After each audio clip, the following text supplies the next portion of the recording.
전방위 감찰에 착수했다라는 뉴스도 들어와 있습니다. 사실 어찌 보면 우리 시민들은 생사를 다툴 때 관계기관과 지자체는 남탓 공방을 하고 있습니다. 전방위 감찰 필요해 보입니다. 일단 사고 당일 오전 7시 4분 첫 번째 112 신고, 지하차도 통제가 필요하다라는 신고가 있었다는 겁니다. 그리고 7시 58분 두 번째 112 신고, 지하차도 통제가 필요하다라는 같은 신고자의 두 번째 신고가 있었다는 겁니다. 그런데도 조치가 안 됐다. 8시 45분 결국 참사가 발생했습니다. 국무조정실에서는요, 교통통제 적시 안 된 이유를 밝히겠다. 그리고 미호강 임시제방공사 조사도 하겠다. 왜 저렇게 허술하게 흙으로 쌓아놨는지에 대한 조사도 하겠다라고 밝혔습니다. 자, 일단 김광선 변호사님, 경찰 쪽에서는 뭐 인력이 없다, 이런 언론 보도 입장이 나오고 있는데 분명한 건 두 번이나 신고가 들어갔어요. 정확하게 지하차도 통제가 필요하다. 그런데 두 번이나 신고를 할 정도 되면 이게 유급하다는 걸 당연히 알 수밖에 없는 거 아니에요? 그러면 물론 이제 다른 것도 굉장히 문제되는 경우가 많이 있고 경찰의 통제가 필요한 것도 있었을 거예요. 그런데 일단 우선순위를 어떻게 두냐에 좀 달라지겠죠.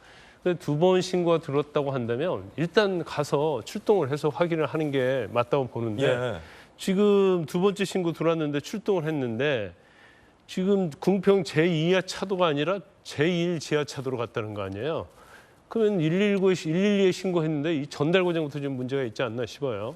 또 경우에 따라서는 뭐 이 궁평 2차도인지 1차도인지 또 신고한 사람이 또 굉장히 또 잘못 착각할 수도 있겠죠. 그런데 지금 이번에 어떤 참사의 상황을 보면 굉장히 이제 행정기관의 이제 복합적인 부실 대응에 의한 것이다 이렇게 볼 수밖에 없어요. 어느 하나 충청북도, 그다음에 뭐 청주시, 그리고 경찰, 소방 어느 한 곳이라도 사실은 제대로 대처했으면 충분히 막을 수 있었거든요. 도로관리를 하는 뭐 충북도로랄지 이 차량 통제했으면 괜찮지 않습니까? 더군다나 금강 홍수통제소에서 계속 호의 경보를 발령하면서 여기에 대해서 필요하다, 조치가 필요하다는 것을 계속 주지를 시켰잖아요. 그런데 결국은 뭐 자기 관할이 아니다고 해서 도에 떠넘기고 이제 이러다 보니까 이런 일이 발생한 거고, 경찰도 마찬가지죠. 112 신고 들어왔는데 제대로 차량 통제 못했고요. 소방서도 사실은 갔다는 거 아닙니까? 갔다가 뭐 별일 없을 것 같아서 돌아왔다는 거 아니에요. 그러니까 사실 이 4개 기관, 5개의 어떤 행정기관이 실질적으로 너무 안이하게 보고 너무 부실하게 대응해서 이런 참사를 키웠다 이렇게 보고, 물론 이제 구조적인 문제는 또 있을 수 있죠. 뭐 배수 펌프가 작동이 안 됐다랄지, 더군다나 이제 임시제방과 관련된 부분에 있어서도 사실은 지금 장마잖아요. 그리고 극한 호우 얘기를 하고 있는데 거기에 어떻게 임시제방을 쌌는데 평소의 높이보다 1.6m 낮아지면서 모래제방을 쌌다. 이거 자체도 사실은 이 참사 일으키는데 아주 중요한 원인이기 때문에 당연히 감찰 필요하고요. 어느 기관에 책임 있는지 책임 수재 필요하고, 그 책임이 있는 공무원이랄지 관계자에 대해서는 당연히 문책이 따라야 하고 고소고발 돼야 하고 수사 의뢰도 가능하다 이렇게 봅니다. 경찰에 신고가 됐는데 경찰이 다른 곳으로 출동했다. 이 제때 이 궁평 제2 지하차도로 출동을 했더라면 어땠을까? 그리고 통제가 이루어졌다면 이런 참사는 막을 수 있지 않았을까라는 아쉬움이 듭니다. 그리고 국무조정실에서 밝혔듯이 논란이 됐던 이 임시제방, 미호강에 홍수경보가 내려졌고 그 이전에 많은 폭우 장마가 예고됐는데 위태하게 흙으로 쌓아놓은 임시제방, 이거 왜 이런 건지 조사가 필요해 보입니다. 2년 전 교량 확장공사 위에서 기존 제방을 철거했어요. 튼튼한 제방을 철거했어요.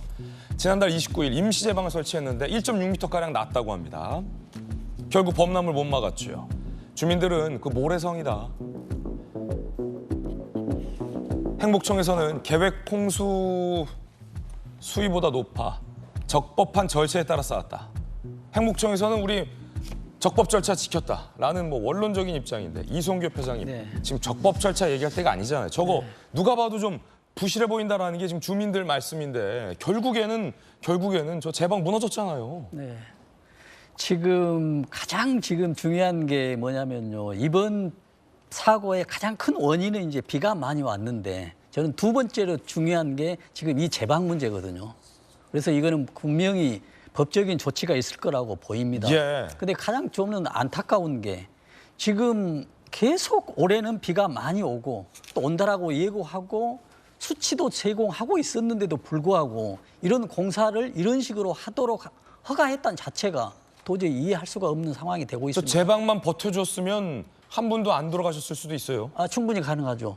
지금 지하차도에 6만 톤이 쌓였던 것은 제방을 통해서 나온 물이었거든요.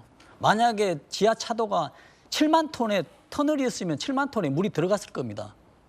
그러나 6만 톤밖에 아니었기 때문에 저기였는데 지금 저런 그 행정들의 문제가 굉장히 아쉬운데요. 저는 이런 얘기를 좀 하고 싶습니다.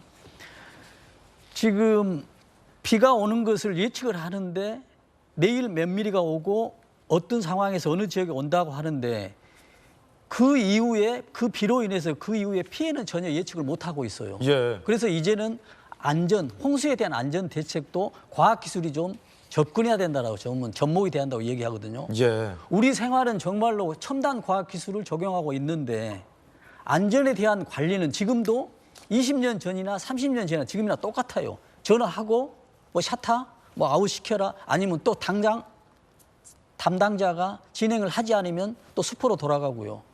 이런 것들이 지금도 아날로그 수준이 있어서 앞으로는 정말로 날씨도 정말 안 좋은 상황으로 계속 작년보다도 올해보다도 내년이 더 많은 상황에서 이런 과학기술 접목으로 해서 요즘 디지털 첨단으로 해서 자동으로 인해서 모든 것들이 이렇게 차단되고 진행됐으면 하는 그런 바람입니다. 예. 오늘도 충청과 남부 지역에 많은 장맛비가 예고돼 있습니다. 함께 보시죠. 충청 남부 지역 내일까지 최대 300mm 비가 예보됐어요. 오는 20, 21일 제주를 제외한 전국 장마 소강 상태지만 22일부터 주말부터는 또 다시 정체 전선이 북상해서 전국에 장맛비가 내린다고 합니다. 특히 이번에 비 피해를 입으신 지역이 복구할 틈도 없이 또다시 비를 맞게 되는 거기 때문에 대피하신 주민들께서는 계속 대피를 좀 해주셔야 될 것 같고 추가적인 비 피해 없도록 만반의 준비를 해야겠습니다.